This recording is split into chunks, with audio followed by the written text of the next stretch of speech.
नमस्कार. आपण आज मधुमेह किंवा डायबिटीस आणि त्याचा दातांवरती आणि हिरडीवरती होणारा परिणाम याविषयी जाणून घेणार आहोत.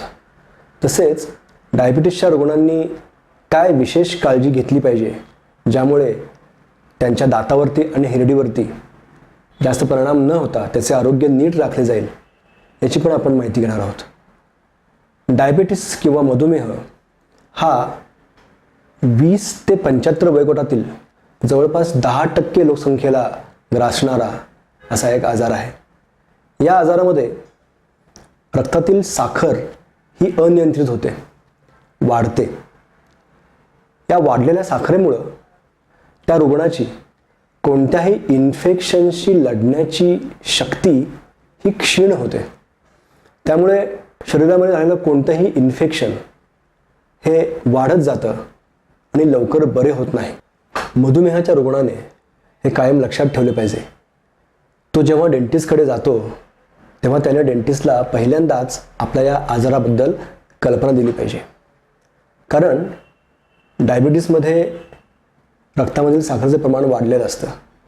त्यामुळे साखर ही अनियंत्रित असते, वाढलेली असते. त्यामुळं कोणतीही जखम ही लवकर बरी होत नाही. त्यामुळं ज्या वेळेला दात काढणे, अक्कल दाढ सर्जरी किंवा तत्सम कोणतीही सर्जिकल प्रोसिजर असेल तर पहिल्यांदा आम्ही त्या पेशंटची साखर किती आहे हे बघतो. जर जास्त असेल तर बऱ्याचदा आम्हाला सर्जरी ही पोस्टपोन करावी लागते किंवा त्या पेशंटला सांगून त्याचा जो कोण डॉक्टर असतो त्याच्याकडून औषधं वगैरे वेगळी देऊन किंवा डोस वाढवून त्याची साखर नियंत्रित कशी होईल हे बघावं लागतं. तेव्हाच त्याची सर्जरी वगैरे आम्ही करू शकतो.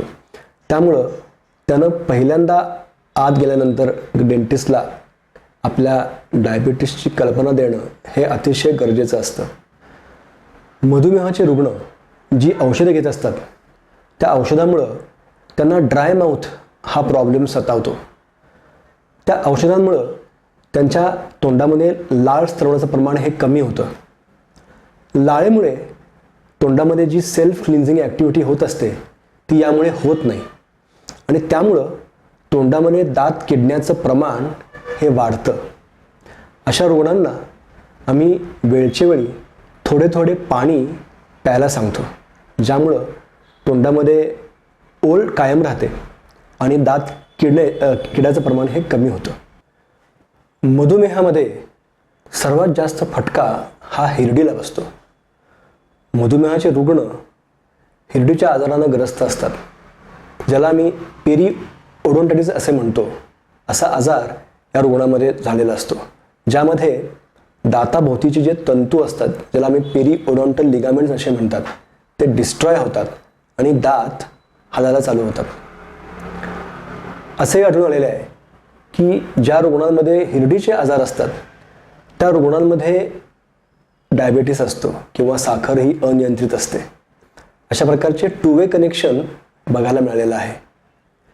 तसेच रेग्युलर दाताची काळजी आपण ज्या प्रकारे घेतो त्यामध्ये brushing, flossing, water flossing, mouthwash या सगळ्याचा वापर करून दाताची आणि हिरडीची पर्सनल लेवलला जितकी काळजी घेता येईल तेवढी काळजी या रुग्णाने घेतली पाहिजे. तसेच आपली जी औषधं असतात ती नित्यनेमानं न चुकता वेळच्या वेळी घेणं हे अतिशय गरजेचं आहे. आणि त्यासाठी जसं आम्ही डेंटिस्टकडे जावं म्हणतो तसंच दर ठराविक काही इंटरवलला तुमच्या डॉक्टरकडे जाऊन औषधं आणि त्यांचे डोस हे ठरवणं हे खूप गरजेचं असतं. त्यानंतर काय खावं आणि काय खाऊ नये तर ॲसिडिक आणि शुगरी फूड म्हणजे खूप साखर असलेलं जे काय अन्न असतं ते खाऊ नये.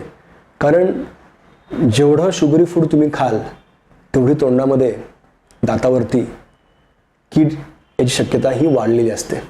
त्यामुळं ॲसिडिक आणि शुगरी फूड हे अवॉइड करावं. त्यानंतर ज्या रुग्णाला ड्राय माउथचा प्रॉब्लेम असतो त्या रुग्णानं शुगर फ्री च्युइंग गम्स वापरायला हरकत नाही. शुगर फ्री च्युइंग गम्स जी असतात ती तोंडामधील लाळ स्त्रवण्याचं प्रमाण वाढवतात आणि त्यामुळं तोंडामधील सेल्फ क्लिन्झिंग ॲक्शन ही वाढते आणि त्यामुळं दातामध्ये कीड होत नाही.